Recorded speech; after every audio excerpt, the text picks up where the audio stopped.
Speaking of Vico Soto, marami pa tayong pag-uusapan tungkol dyan, pero magbalita na tayo. O ito si Vico Soto, doon sa congressional inquiry, siya ay tumayong testigo para gawing sinungaling ang mga diskaya. Parang ang sinasabi dito ni Vico, etong mga diskaya wala silang amo. Na etong mga diskaya masamang tao. Na itong mga diskaya hindi dapat paniwalaan. Tingnan nyo. Si Diskaya, dinidinay niya nung una na magnanakaw siya. Marami silang mga ari-arian. Nag-flaunt sila. Okay, nila yun? That's their bad. Mali nila yon, yung ginawa nilang flaunt ng kanilang yaman. Mali nila yon. Pero at parang din ang deny nila nung nakaraan. Pero after another hearing, they came up with itong kanilang itong kanilang revelasyon na sila ay nagbibigay ng komisyon sa mga congressman. At isa sa mga congressman na nangungumisyon sa kanila, bata mo, kaibigan mo o close mo, yung Roman Romulo, di umano. Marcy Teodoro, gulat na gulat ako kasi alam ko matino yun . Yung pala ganun din. Galit na galit tayo kay Kimbo. Yung pala yung Marcy Teodoro, ganun din. Yung asawa niya na si Maan Teodoro, bumoto pa yun sa impeachment ni BP Sara. Ang gulat na gulat ako yung Atayde. Kabago-bago ng Atayde, pangalawang term pa lang na congressman nung Atayde. Ganun na ang ugali. Paano pag tumagal pa yan? Diyos ko po. Hindi ba? Paano kayo nakatulog itong mga to? Kaya galit na galit si Maine Mendoza. Kayo talaga, sabi nyo, kinakanta nyo yung kanta nila, yung Flood Gave Me You. Flood Gave Me You. Sikat na sikat pa naman yung kanta rin ng Aldab, no? Walang iya. So, nagulat din ako talaga dun sa mga pangalan. Yung iba, sa Mindoro, alam naman natin, maraming kaganapan din sa Mindoro. Hindi naman natin sila mga kilala. Tapos, basta may mga pinangalanan. Tapos, isa sa mga pinangalanan doon, si Zaldico at saka si Romualdez. Pero yung katulad nga ng sinasabi ko, hindi, doon sa testimonya nila, meron lang emisaryo na ipinadadala. So, kung may emisaryo na pinadadala, pwedeng ginagamit sila nung emisaryo na yon. Which is posible, pero malayo sa realidad. It's possible, but not close to reality. Imposible yung sinasabi, nek-nek nyo na wala silang kinalaman. Sila may kinalaman dyan. So ako, naniniwala ako sa revelasyon nila Diskaya. Bakit? Tinatry nila na protektahan yung mga taong nilalagyan nila. Ang problema, yung mga nilalagyan nilang tao supposedly makakatulong nila pag nagkahulihan. Hindi. Nilalaglag sila mismo. Ginagawa silang fall guy. Hindi naman talaga sila makakakuha ng proyekto kung hindi dahil sa DPWH, tama.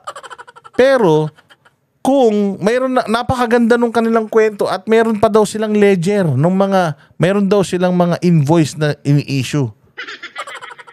Na parang resibo na ini-issue doon sa mga congressman na binibigyan nila ng ratong. Binibigyan nila ng tong. Para sa sugal, di ba? Nagbilalagay ka ng tong. Meron palang ganun. So, somehow, hayop na Diskaya to, mabuti na rin. Na kahit na kahit na demonyo sila, kahit papaano, may gustong gawing matino. Baliktad baliktad to.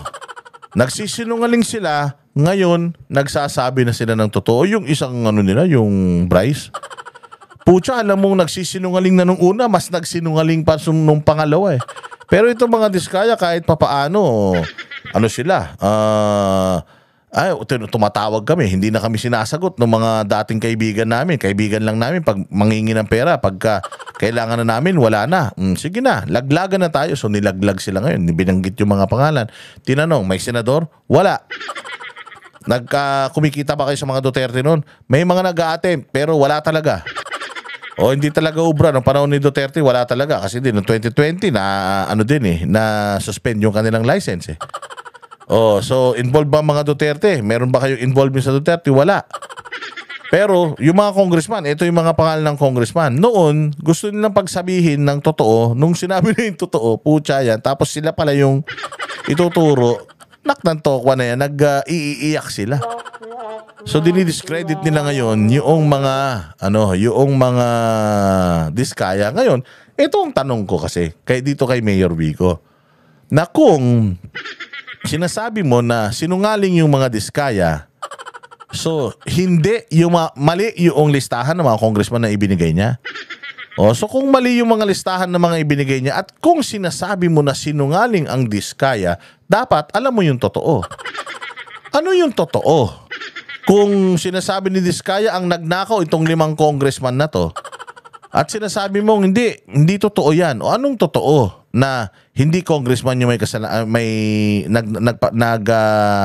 nangungumisyon sa kanya, mga senador? Hindi ba nagsasabi yung mag-asawa ng katotohanan Ba't pinipigilan mo? Kung pinipigilan mo, bakit hindi na lang ikaw ang magsiwalat ng mga kabulastugan katulad niyan sa distrito mo, sa lugar mo? Kasi si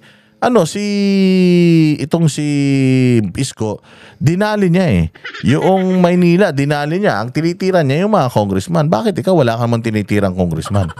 O bakit ikaw wala kang man inaaway na congressman? Alam mo naman na hindi makakapag-project yung mga kontraktor na yan kung hindi dahil sa mga budget na congressman ang gumagawa. Alam ko kalaban mo to nung kampanya.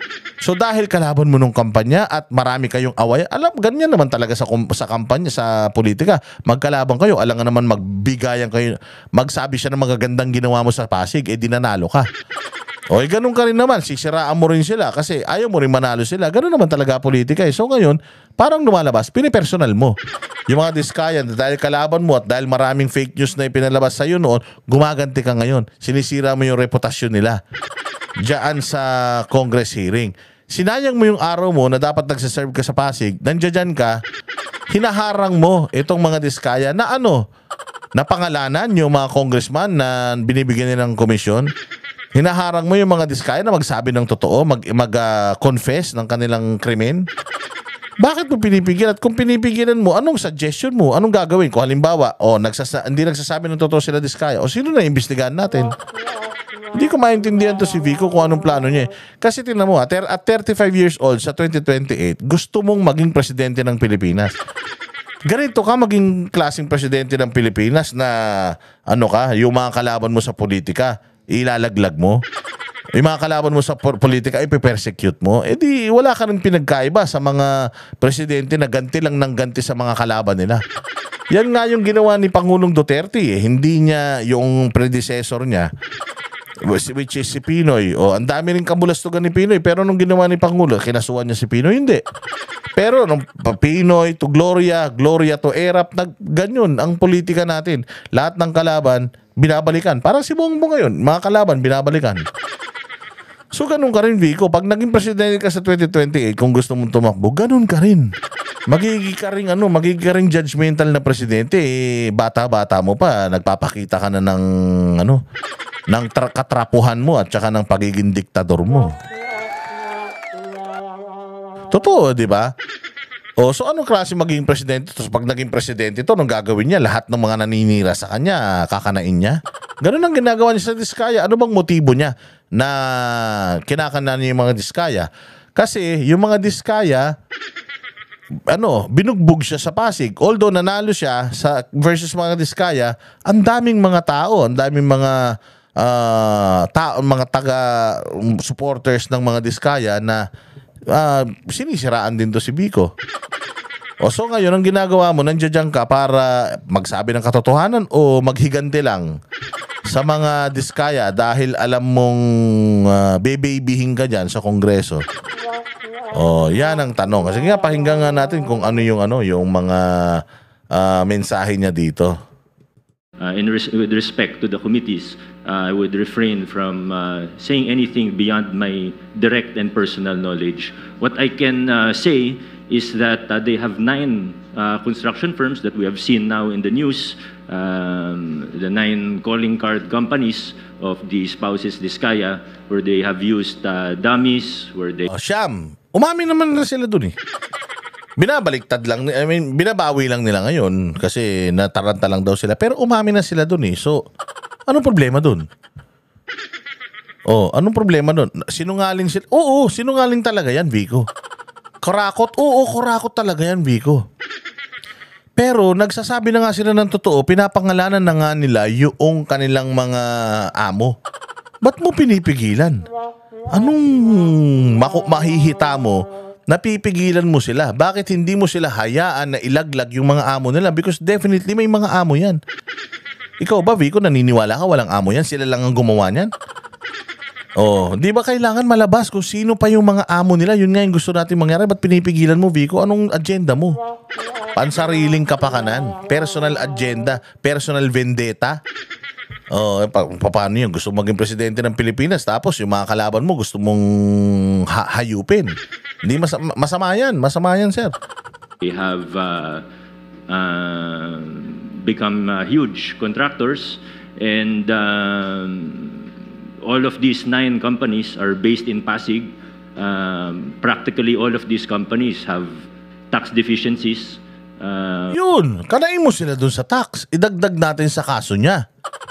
Kung yun lang pala hinahabol mo, yung mga taxes na dapat bayaran na, si Isko, ganun din, hinahabol din yung mga taxes nila. Kung tax evader to, putangin na, dagdag natin sa kaso. Pero bakit mo sila pinipigilang magsalita? Hindi naman nila sinasabi na santo sila. Inamin naman nila na kailangan naming gawin yon kasi nga pinipressure kami. Hindi kami makakakuha ng project. So, it's an admission of guilt. Inamin nila na kurakot sila. Since inamin na nila na kurakot sila, na dinidelay nila noon, pangangalanan na nila yung mga gusto nilang pangalanan na mga nakikinabang sa kanila na mga tinrider din sila. Bakit mo pinipigilan? Ano naman kung sinungaling sila noon? Dapat hindi na sila paniwalaan ngayon. Ba't pa tayo nag-hearing? Kung lahat ng sasabihin nila diyan kasinungalingan naman pala, ba't pa tayo mag-hearing? Ba't nyo pa pinatawag na resource person? Hindi ba pinapaamin nyo nga sa mga kasalanan? Bakit mo pinipigilan, Vico? Ikaw talaga. Dududa na ako sa iyo, ha?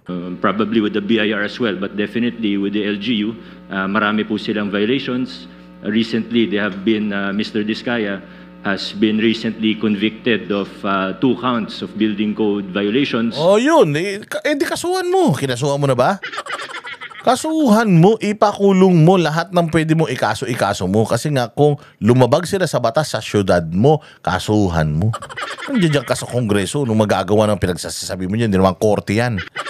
Sinisiraan mo yung mga Diskaya dahil kalaban mo. Di meron kang personal grudge sa kanila.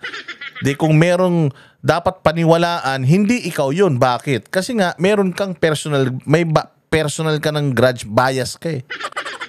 Hindi maganda yung ganyan. Bilang isang lingkod bayan, dapat lagi kang patas. Pabayaan mo na gumulong ang batas. Kung marami kang reklamo sa mga Diskaya, demanda mo, ipakulong mo. Mayroon silang buwis na hindi binaya, demanda mo sa BIR. Demanda mo tax evasion sa korte. Lahat gawin mo. Pasara mo, wag mong issuehan ng hindi lang building permit, wag mong issuehan ng business permit. Kung gusto mo, taga-Pasig naman pala yan. Bakit nyo nire-renew yung mga business permit niyan? Ba't nakakapag-business yan dyan? Di ba? Dapat kung talagang alam mong kawatan yan, hindi mo na yan ini-issuehan ng permit. Bakit may permit to operate yung mga kumpanya niyan? At alam mo naman pala na bogus, bakit hindi mo kanselahin yung permit nila? Kasi lilipat lang sila ng opisina, mag-a-apply sila doon. At least naitaboy mo sila sa syudad mo. Di ba? Hindi kita talaga maintindihan, Vico. Ano ang mo rito? Ano ang mahihita mo rito? So, medyo notorious po ito. Nagsimula sila sa LGU.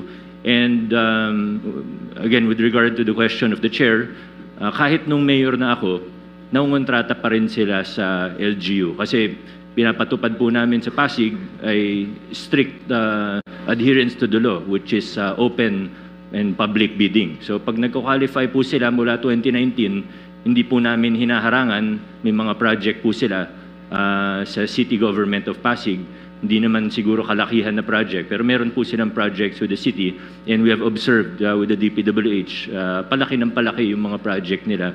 Yung napag-uusapan po ngayon na Anong problema doon? Palaki ng palaki kasi nga, hindi ba, in-explain ko na yan.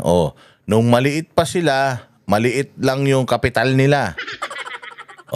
Ngayon, ang problema, mayroon sigurong mga dating mga kontraktor na tinanggal nagano sila, pwede na sila mag-bid.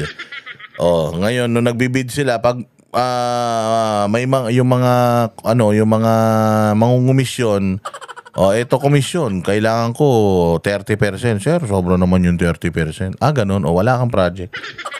Ngayon nung una, maliitan lang yung mga porsyento na kaya pa natatapos yung project, kikita ka lang ng barya, at least kumita ka. Kaya lang dahil patay gutom sa pera yung mga amo nila, palaki ng palaki yung hinihingi. So dahil palaki ng palaki yung hinihingi, nalulugi sila, hindi naman pwede magnegosyo sila palugi. Kaya ang gagawin nila, magnanakaw sila. Yung proyekto gagawin nila substandard para lang kumita din sila. Kumita yung congressman, may project sila. Di baling maggiba, basta matapos, pipirmahan naman yan ng DPWH, hati-hati kami sa pera. Inamin naman nila na talagang magnanakaw sila. Inamin naman talaga nila na may mga kasapakat sila. Anong problema dun, Vico? Hindi ko talaga magets. Anong gusto mong mangyari rito? 31 billion pesos of flood control projects. Katunayan, flood control projects pa lang po ito. Hindi bababa sa 100 billion pesos ang total contracts po nila sa ating pamahalaan, Mr. Chair. Siguro as a final question before proceeding, Mayor Vico Soto, you mentioned in your Facebook statement that you had seen many inconsistencies in the testimony of the Discayas. So maybe you can intimate to the committee what these particular inconsistencies are. Thank you, Mr. Chair. Marami nga po tayong naobserbahan na you use the term inconsistencies, but I would like to be more direct. Kasinungalingan po talaga. At lantarang kasinungalingan naman po yung mga sinasabi nito. Hindi naman po bago sa kanila ang pagsisinungaling. Ano nga ang kasinungalingan sa sinasabi nila, Vico? Ang sinasabi nila, nagnakaw sila. Akala ko ba sinasabi mo dyan, magnanakaw sila, tapos nung umamin sila magnanakaw sila, sinungaling sila? O ba, Vico, gulo-gulo mo naman. Bakit mo sinasabing hindi sila, ay sinungaling sila? Dahil dinadamay nila yung mga congressman? Ano mo ba yung mga congressman ang dinadamay nila? Bakit mo sinasabing sinungaling sila? So ibig sabihin yung mga congressman na sinabi nila, hindi totoo yun? At anong prueba mo na hindi totoo yun? Dapat pag sinabi mong sinungaling sila, kasi eto talaga yung mga kawatan dyan, eto talaga. Wala ka namang pinakikita. Wala ka namang inilalabas na bagong mga pangalan. Para ka lang si Magalong. Nagsasabi lang ng katiwalian pero wala namang pinapangalanan. So ano ba talaga, sir? Ano ba talagang plano mo? Naobserbahan na po natin ito on the record and in public very many times. Sabi nga, dito sa kaso na ito, ang sinungaling... Ay naku! Dilawan ang sinungaling kapatid ng magnanakaw. Kaya na hindi yan ang tinatanong sa'yo. Hindi ka dapat maglitanya dyan. Hindi ka dapat mag-declamation dyan. Hindi mo trabaho yan. Eto tanong. May corruption. Itong mga Diskaya magnanakaw. Totoo hindi? Kung magnanakaw sila, gusto mong sabihin na magnanakaw sila, inamin naman na nila na magnanakaw sila, bakit mo sinasabi sinungaling sila? Ikaw ang sinasabi mo nga dyan, ang magnanakaw, kapatid ng sinungaling, ganun. Magnanakaw nga sila. Sinasabi na nga nila na, nagnakaw nga kami, pero ginawa namin yun dahil pinipressure kami ng mga congressman. So yes, magnanakaw kami, pero hindi lang kami. May magnanakaw sa Kongreso. At ito yung mga magnanakaw sa Kongreso. Binibigyan niya ng pangalan. Hindi totoo yun.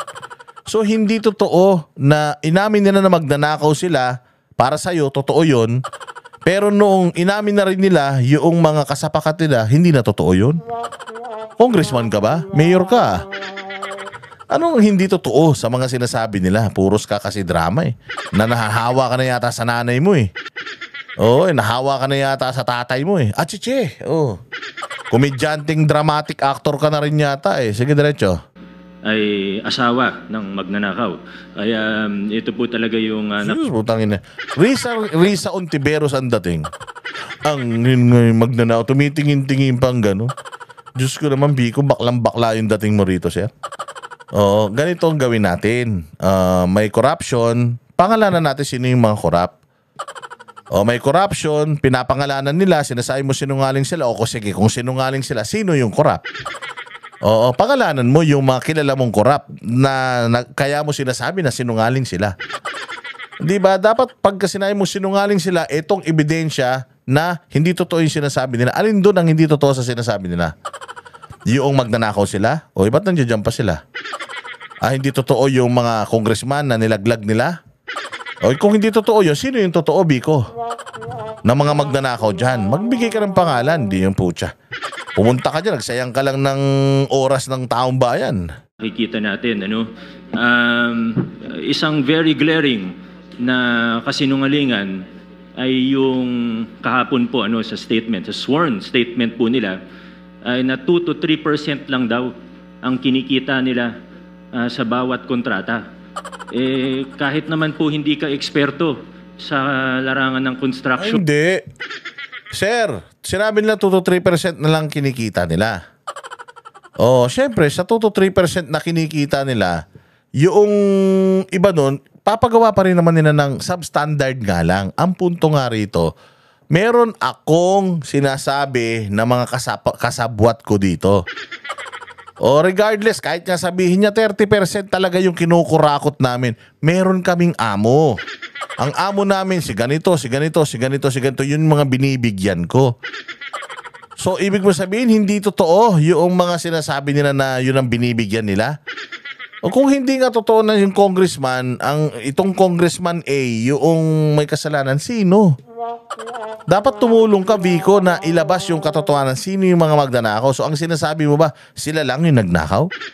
Na wala silang among congressman? Anak ng tinapay, Vico, ano nangyari sa'yo? Wala ka nang ginagawa sa bayan mo eh. Nakikialam ka pa sa problema na to. Okay naman eh. Umamin na diskaya eh. Magnanakaw sila.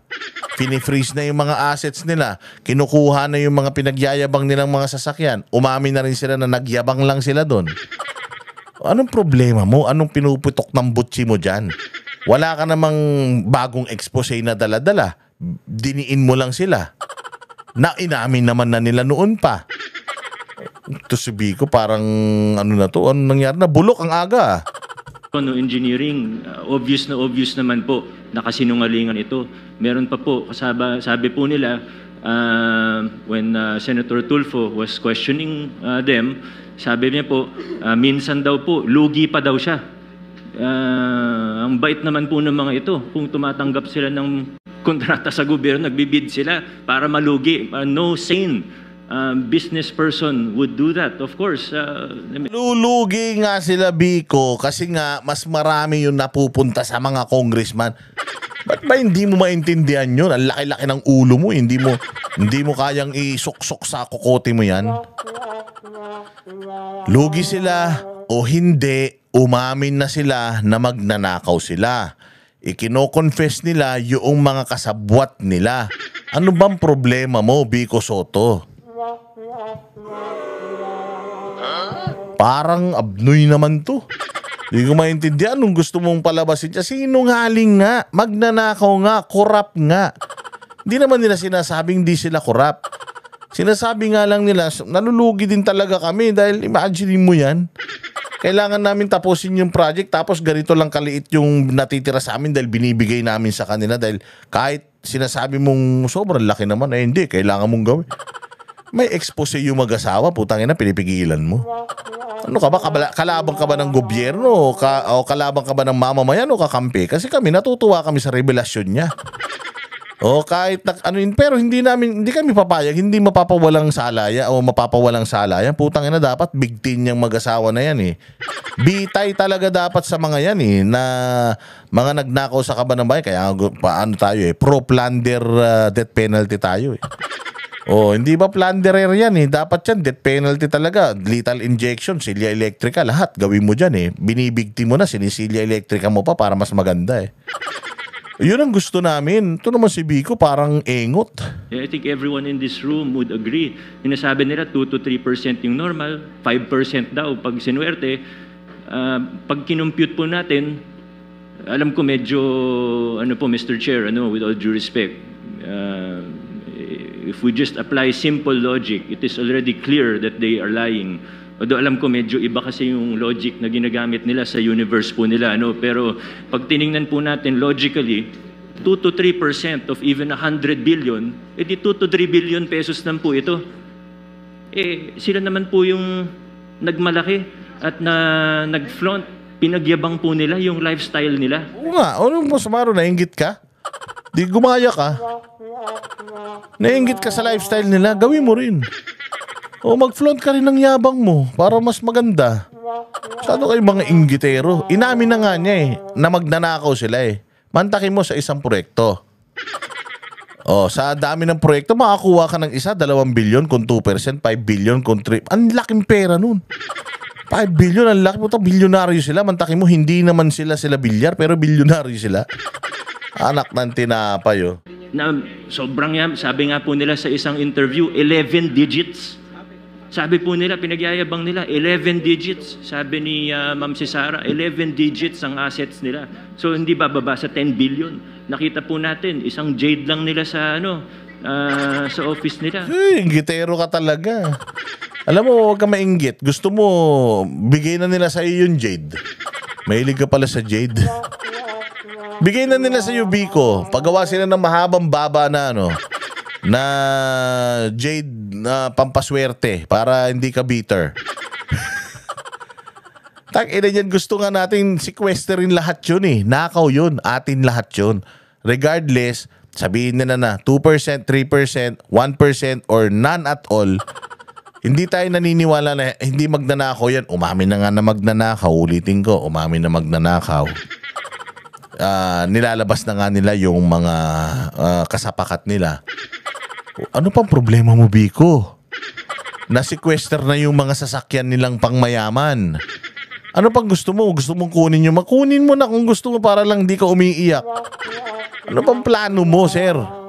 Nagsasabi ka ng totoo na sinungaling sila? Oo nga, umamin na nga sila eh. Sinungaling sila, hindi nga lang sinungaling, magnanakaw pa eh.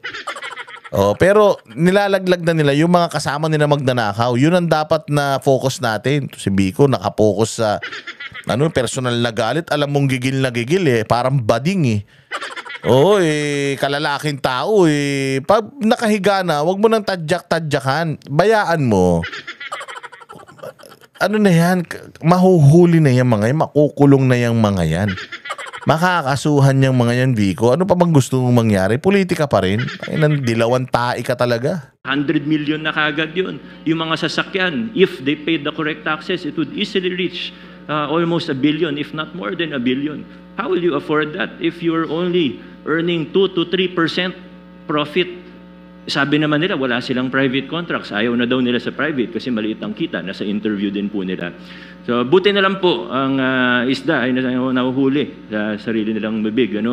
Buti na lang po. Ganun po sila magsalita in public. Alam mo, Vico, sinayang mo yung oras ng taong bayan dito. Putang ina, iniwan pa yung Kapitolyo. Sana nagtrabaho ka na lang sa Kapitolyo. Wala ka namang sinabi dito na hindi nila inamin eh. Inamin na nga nila, gumawa na nga sila ng krimen. Sabi nga nila sa Senado, ganito po, tumawag kami, wala na, dinededma na nila kami, pero ito po talaga nangyari. Yung mga properties na yan, sa'yo ba yan? Binili mo, so nagsisinungaling sila dahil sa pagsisinungaling nila na yun, na-sequester na yung mga gamit nila. Pinagkukuha na ng customs yung mga hindi palabayad yung mga taxes ng mga sasakyan nila. So okay na yun. Pagkatapos, wala na rin naman eh. Lubog na rin naman kami. Maghilang kami pababa. Eto yung mga kasabwat namin. Inamin na nila eh. Ginagawa po namin yun kasi nga, siyempre may mga pamilya kami, may kabuhayan namin yan, kailangan namin kumita. Pikit mata kami. Nagbibigay kami ng mga porsyento sa mga congressman. Ito nga yung mga congressman na yun eh. Anong connection ng mga pinagyayayak mo ngayon doon sa ginagawa ng mag-asawa? Ano na nga sila eh. Naglalabas na nga sila ng ng mga nagre-reveal na nga sila ng mga kasalanan nila. Ito si Biko. Alam mo, Miss Kiko, lito na sa'yo. At nalalaman natin ang mga katotohanan. And I don't mean to overstep, Mr. Chair. Please stop me at any time. But I would just like to, siguro hindi naman warning, pero siguro ang aking pag-igayat sa bawat isa, pati na rin sa mga mamamayang, sa ordinaryong mamamayan, na mag-ingat po tayo. Ordinaryong mamamayan na naman. Parang NPA yan ah. Ay, may mga kaibigan pa naman to sa mga progresibo at makakaliwang mga grupo. Sa mga naririnig po natin, alam naman po ng lahat ng tao sa kwarto na ito na may guilty na senador, may guilty na congressman, may guilty na DPWH officials, may guilty na contractor at maaaring sa iba pang ahensya ng pamahalaan. Pero sa puntong ito, nakikita po natin, hindi lang sila basta naglalaglagan, gusto nila magulo ang kwento. Gusto nila lituhin tayo. Gusto nila na hindi na natin malalaman kung ano totoo para eventually mawawala na lang na parang bula. Magkakalituhan na tayo. Hindi... Parang mawawala, parang bula. Anong nililito nila? Ikaw ang nakakalito eh. Lito-lito na ako sa'yo. Walang hiya ka. Anong mawawalan parang bula? Ang lakas-lakas nga ng issue na yan. Gusto nga natin si Zaldi ko nga tumakas na eh. Tayo na dahil nga inilaglag na nila at alam ni Zaldi ko sasabit siya, tumakas na nga eh. Nakikita na nga natin sino yung mga kawatan. Sinasabi mong walang, may silbi yung ginagawa nila. Magnanakaw sila, ilibing ng buhay kung gusto nyo. Sila elektrika. Pero kailangan malaman natin sino yung mga kasapakat nila. The buck doesn't end doon sa nila, sa revelasyon, sa pag-amin nila. Kailangan banatan nila natin kung sino yung mga kasapakat niyan. Sino yung mga kutsaba niyan, kung sino yung mga chowariwap niyan. Yun ang ito naman si Biko. Ang nasira ka dito, sir. Na natin malalaman kung anong totoo sa hindi, magbabanggit na lang ng kung ano, na wala naman silang pruweba o ebidensya. Pero nga, ikaw nga walang pruweba eh. Puro ka lang daldal eh. May pruweba na nga sila, may ledger sila o meron daw silang invoice na ini-issue. Sasabi nito. Sa mga pangalan na nabanggit niya po. Sinabi pa nga dito kami nagkikita sa coffee shop na to. Di punta kayo sa coffee shop, i-review nyo yung mga CCTV kung sino yung makikita nyo dun. Taon to parang, ikaw magulo eh. Di ka naman kasali na ikisali ka. Pumunta ka lang dyan para lalong idiin yung mga diskaya eh. Umami na nga sila, engot. Kahapon, naniniwala ako may iba dun, totoo. Pero hindi tayo, they have to present evidence of course. And I think we really have to be careful. Ina niyan, hindi mo naman trabaho yan eh. Nahingan sila ebidensya eh. Ginagawa ng mga congressman na nga yan eh. Si Vico, ba't ganito nangyari sa'yo, sir? Tanginang yan. Because in our experience with them, in my experience with them, Mr. Chair, these are people who are really capable of lying without batting an eyelash. So we have to be very careful in how we proceed. Thank you, Mr. Bading ang puta, eyelash. Ay, nako. Diyos ko, Biko. Ba't mo ginawa ito sa sarili mo? Medyo nakakahiya ka dito ng bahagya. Kami ang boses ng masa, hindi natatakot. Katotohanan lang, di kami nalulunod. Walang bahid ng sismis, lahat ay totoo. Kahit sino ka pa, pag mali ka babanatan ka. Walang pinipili kulay, wala kaming kinikilingan. Basta para sa bayan, kami lalaban. Pagtama palakpakan, pag mali banatan, di matitinag, di matatag. para sa bayan, tuloy ang sigaw. Sa harap ng kamera, walang halong takot. Mga baluktot, lahat kayo'y tutumba. Ang hustisya at totoo, yun lang ang mahalaga. Kahit sinong harang, di kami matitinag. Walang pinipiling kulay, wala kaming kinikilingan. Basta para sa bayan, kami lalaban. Pag tama palakpakan, pag mali banatan. Di matitinag, di matatakot, para sa bayan, tuloy ang sigaw. Kung nasa tama ka, ikaw ay aming kasama. Pero pag mali ka, handa ka na bang mabasag? Banateros kami, walang inuunan, dahil bayan muna bago ang sarili.